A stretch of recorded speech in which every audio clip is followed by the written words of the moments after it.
A second train derailment within 24 hours. Disruption this evening out of Liverpool Street Station. We'll have the latest.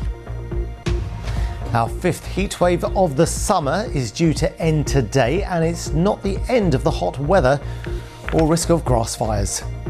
Jointly working with the fire brigade, we can sort of curb these fires, put them out and prevent, the park being damaged and destroyed.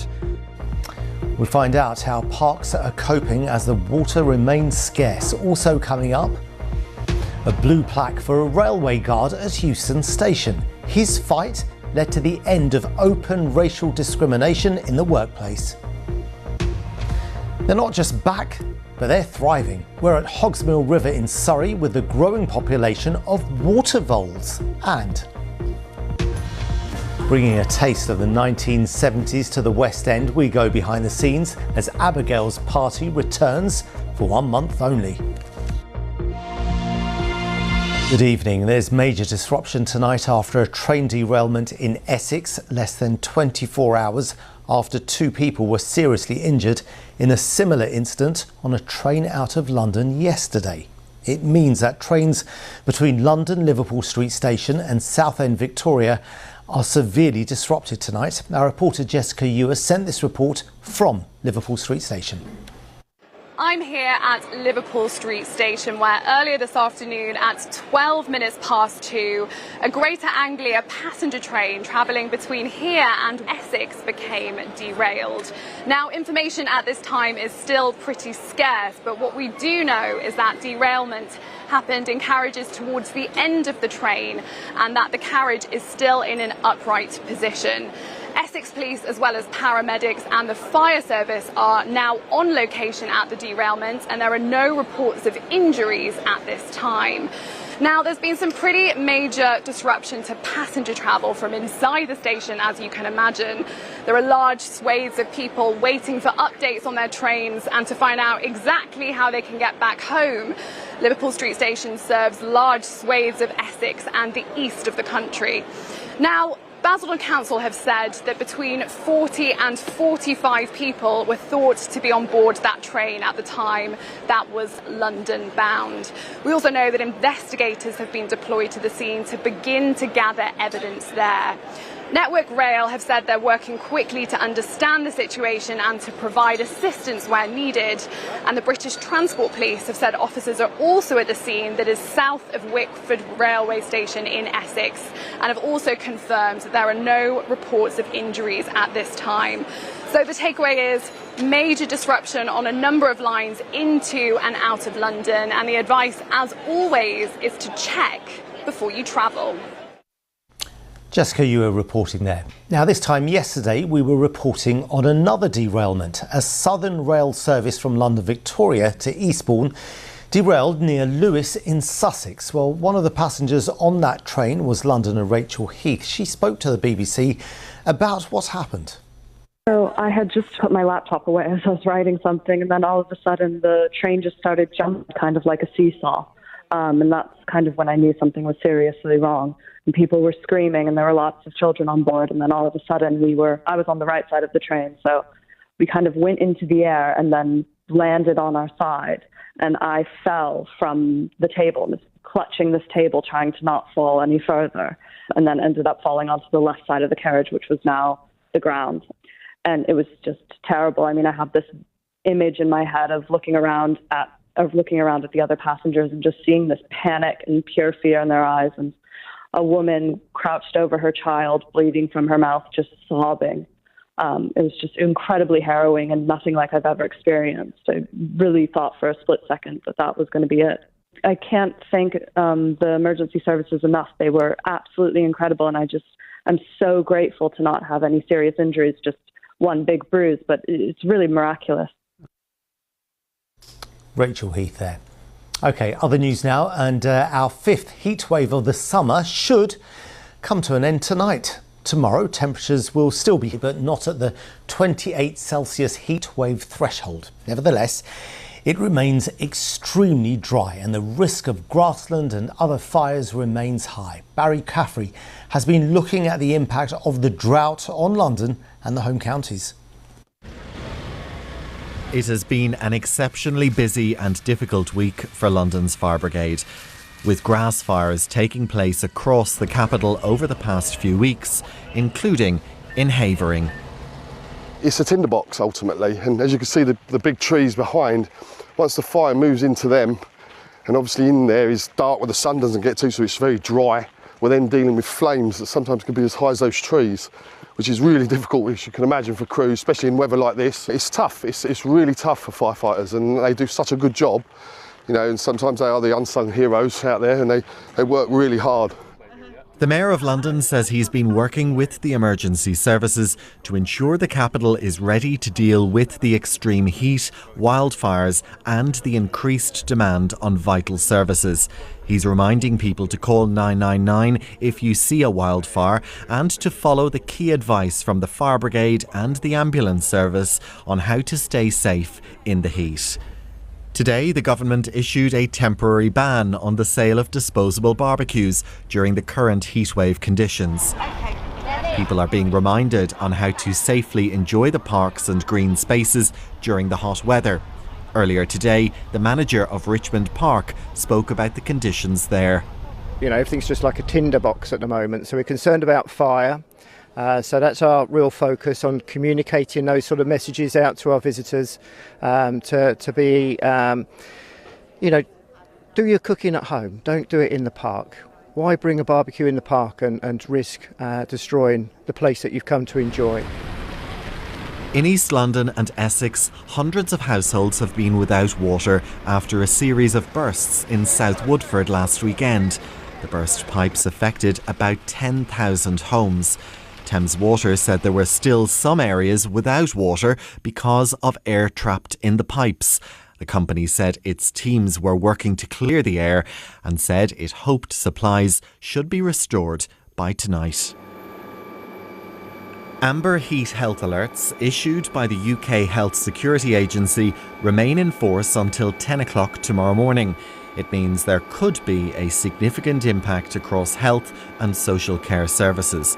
And while temperatures across London are expected to reach 26 degrees this weekend and early next week, it should cool down on Wednesday, with highs expected of around 23 degrees. Barry Caffrey, BBC London. Well, you're watching BBC London on BBC One and the iPlayer. Still to come on the programme. We're at the Hogsmill River, where a new population of water voles aren't just surviving, they're actually thriving.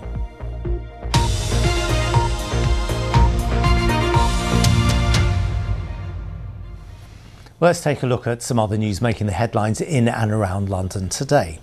A petition to stop the early release of PC Andrew Harper's killers has now been signed by more than 1 million people.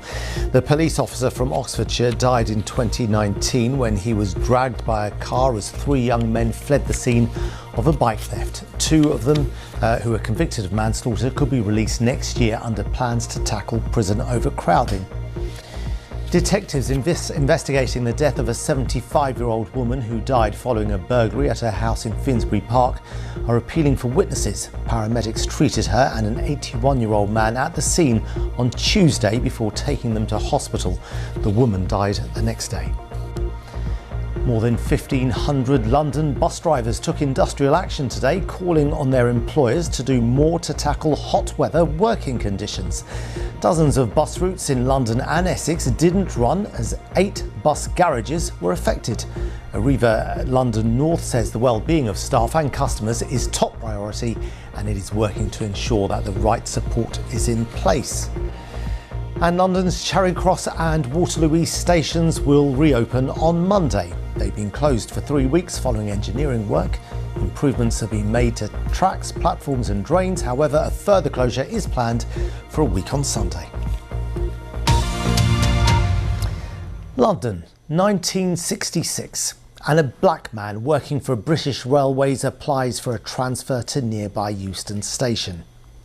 He's unsuccessful because managers at Euston write to tell him that they won't allow the transfer of black members of staff. Asquith Xavier wasn't having it, and he fought the colour bar and got it dropped. Today, he was honoured with an English heritage blue plaque at his former home in Notting Hill. Lakshmi Gopal went to the unveiling. Are you all going to clap? Remembering a man who fought discrimination and won. A member of the Windrush generation who bettered conditions for the generations after him. I'm very shaky at the moment. When I get home, it will sink in a little bit more. Because this is a great achievement for my father, you know, for all the things that he had to go through. Euston Station, British Rail's gateway to the north. In the 1960s, Asquith Xavier applied to British Railways for a job as a guard at Euston Station. But an unofficial policy called the colour bar banned anyone who wasn't white from some railway jobs, and he was rejected. He challenged the decision and, with the help of his union rep, got it overturned. It led to British Railways announcing the colour bar would end. And now, 60 years on, to commemorate Asquith's pioneering work in civil rights, at his former home in Notting Hill, a blue plaque has been unveiled. Blue plaques are all about the links between people and buildings for a start, but they're also about telling really interesting stories. And this is a really interesting story, no doubt. It's about someone who you might not have heard of, but perhaps you should have done, because he has this far-reaching importance in terms of racial discrimination and the fight against it in this country. 149 Ledbury Road, Notting Hill! Among those turning out to honour Asquith Xavier's achievement were his children, grandchildren and even great-grandchildren. Now, I looked at my own story and the opportunity that I've been afforded because my grandfather's stand made it to Parliament and it helped inform the Race Relations Act of 1968, making it illegal to discriminate on the basis of skin colour and race in the workplace. And so the building in West London will now serve as a permanent tribute to an industry trailblazer. Recognised as a man whose courage helped change Britain, and recognised as an ordinary man who achieved extraordinary things. The first black railway guard at Euston Station and a campaigner who made society a little bit fairer. Lakshmi Gopal, BBC London. Amazing story. Now, children with their bikes have turned out to protest against the removal of ramps and bike jumps at their local woods in Buckinghamshire. Forestry England claims the jumps are unsafe, and so diggers have been brought in to remove them. But as Matt Graveling found out, the children are ready to stand their ground. As the digger rolled in, these boys stood in its way. They'd come to remove Woodland bike jumps in place for a generation. And while some were removed, work was paused. Today, the children returned. Me and my friends, we kind of just sat on top of that landing and we got them to stop. These jumps are located in Hodgemore Woods near the village of Sear Green in Buckinghamshire. Those here told me the diggers arrived at 7 a.m. yesterday and they rushed down to try and stop the work. We came down because we knew about the bulldozing and we wanted to protest to save our really nice space where we come every day. They mean the world to me because it's where I learnt to ride and made all my friends and made a good community, and it's just a very special place to come. These ramps have been here for about 25 years but managed by Forestry England for the last 10. And in the last 12 months, they put up these signs saying the site is closed and riding is prohibited. They said these ramps have reached the end of their lifespan, and because of their age and condition, repairing them was not an option. Walt uses these ramps regularly, and his mum Ellie, who has gathered support for saving them, says she appreciates the risks of riding. Of course, nobody wants to see their kids breaking themselves or, broken bones or anything like that. But I always think that I would rather my son broke his leg than had a broken brain by just being inside on his screen all the time. So from a parent's perspective, I think it's very frustrating. I'm here on behalf of my grandchildren because I bring them up here in the holidays when they're with me, and I can't get them away. It's fantastic for them. So for this to disappear overnight is wrong. In a statement, Forestry England said, "We've been considering options for the future of this small but important area. Work began this week to remove the remaining safety risks, but unfortunately, people have continued to access the closed site.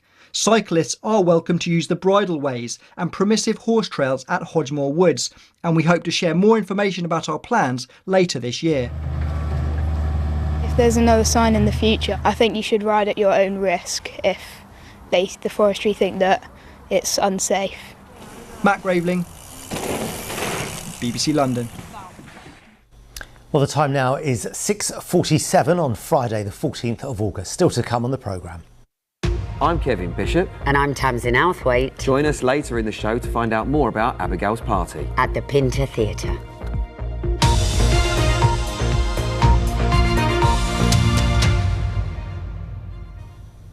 A year ago, dozens of rare and endangered water voles were released into the Hogsmill River in Surrey.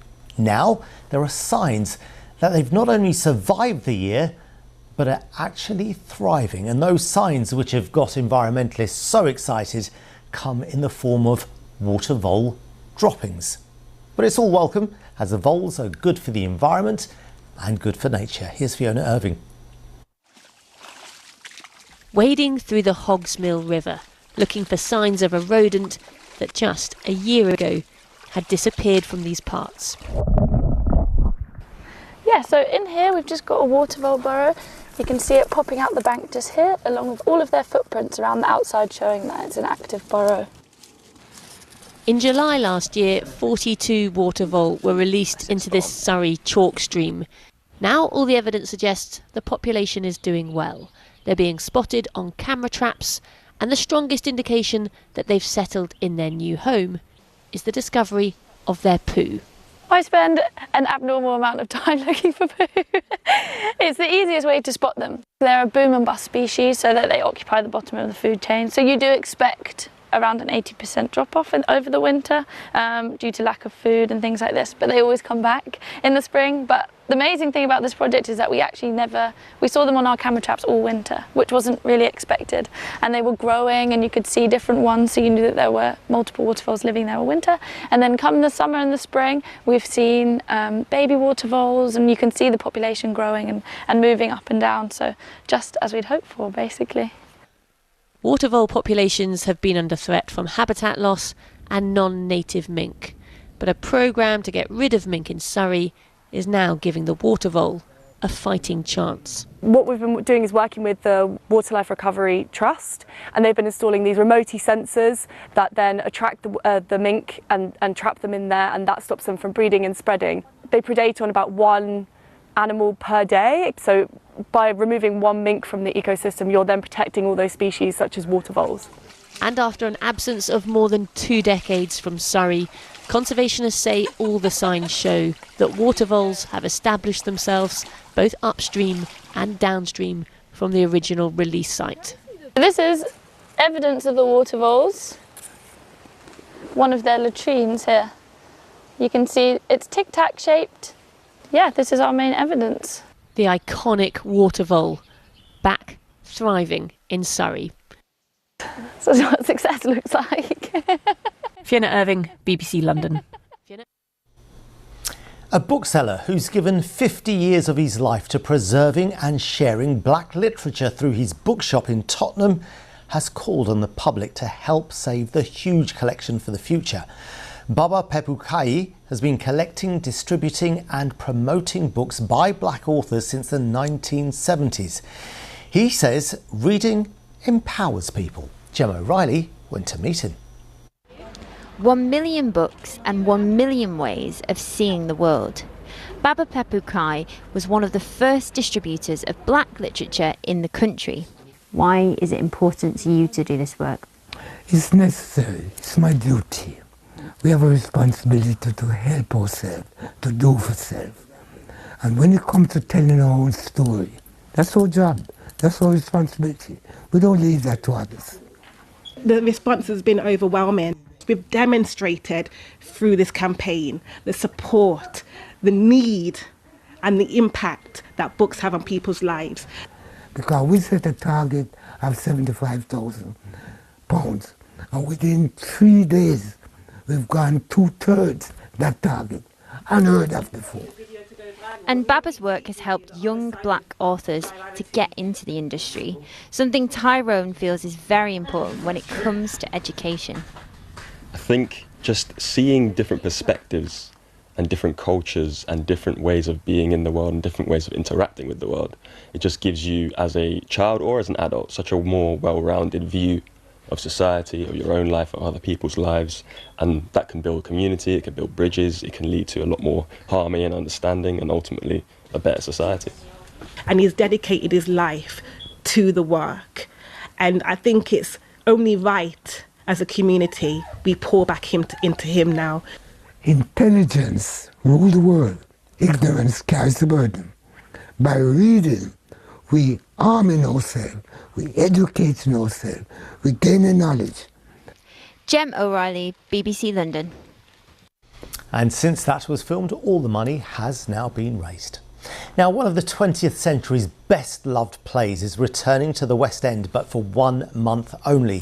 Abigail's Party is a comedy set on the border of London and Essex in the 1970s. It's basically about neighbours popping over for a drink. But there's so much more that happens that evening. We sent Bryony Williams along for a look behind the scenes. You will recognise characters. When you come and see it, I think you recognise... People will know a Lawrence. People will know a Beverly. They will know an Ange and Tony. They will know Sue from Number 9. They're familiar characters, I think, to people. And there's no comedy without conflict, and there's plenty of that in this play. And a lot of darkness and truth. Then it comes out throughout the evening. So the more drunk they get, the more cracks you see and the more horrors that you witness. After touring the UK, it's now playing in London at the Harold Pinter Theatre. Oh, it's great. It's the best audience. And when people really recognise these characters, then they really react well. And so at the moment, we're listening to continual rolling laughter. Sometimes gasps, but rolling laughter, which is, for an actor, like... You just can't wish for anything more, really. But the most important question when starring in a 70s play, what do you think of cheese and pineapple? Take another one, Sue, save me coming back. I don't have to eat any, so... Not anymore. I don't actually have to eat any either, but I was a fan originally, but just watching the others eat it, I don't think the other cast members who have to eat it all the way through will ever eat it ever again. No, I don't think they like it. I think they're over it. The Mike Leigh play runs until the 19th of September. Cheese and pineapple, optional. Bryony Williams, BBC London. Yeah, an absolute classic, that play. Now look at the weather forecast with Jennifer. Today the heatwave officially kind of comes to an end, but the temperature's still hot, isn't it? It's still very warm. Yes, indeed. It is going to be staying warm as we head into the weekend, but I think most of us are going to be thankful that it feels a little bit cooler than it has been, because today has been another scorcher out there. We've seen temperatures get up to 34.6 degrees Celsius at Kew Gardens today. So not the dizzy heights of yesterday, but still extremely hot and quite stifling heat. Now into the weekend, it is going to be cooling down a little bit cooler, and crucially, the chance that we might see 1 or 2 showers as well, but the temperatures will still be high. Now this is a cold front. It's going to be sinking its way southwards as we head through the night tonight, bringing us a little bit of cloud and the chance of some spits and spots of rain. The good news is things are getting a little bit cooler tomorrow. The bad news is tonight is going to be another very sticky night. These are the overnight temperatures, 17 to 19 degrees Celsius and just a light northerly breeze. So quite an uncomfortable night tonight. Tomorrow morning it's going to be warm from the word go. Some sunshine at first, but a little bit more cloud around tomorrow because of that front, and it might just be thick enough to squeeze the odd shower, but most places dry. And here are tomorrow's temperatures, 26 to 28 degrees. Still very high, but it will feel quite a bit cooler than it has been. Here's Saturday night then on into Sunday. A bit of cloud, the chance of 1 or 2 very light showers, and these are the overnight temperatures, much more pleasant, 12 or 13 degrees. So a decent chance of a good night's sleep Saturday night into Sunday. Now Sunday itself is looking like a fairly quiet day. Pressure is building again, so no rain in the forecast on Sunday. There will be plenty of sunny spells developing, and through the afternoon maybe a little bit more cloud. But those temperatures on Sunday, again, we're looking at around mid-20s Celsius, 25 to 27 degrees Celsius. Now, as we head into next week, we are going to keep a bit more of a changeable feel to our weather. So let me take you through what we're expecting day by day. So into Monday, again, it's going to be a fairly quiet day of weather, maybe a little bit more of a westerly breeze. Temperatures still up to 26 or 27 degrees on Monday. Tuesday, a similar picture, but look at this on Wednesday. We haven't seen one of these for quite some time. A symbol for rain. Now, I'm not promising that there's going to be a lot of it, but we are looking at Wednesday. But hopefully, we'll get some of that much needed rain in the forecast. Asad. Glad to see that symbol for the rain. I thought you'd binned it or something, so it's nice to see it back. Thanks very much, Jennifer.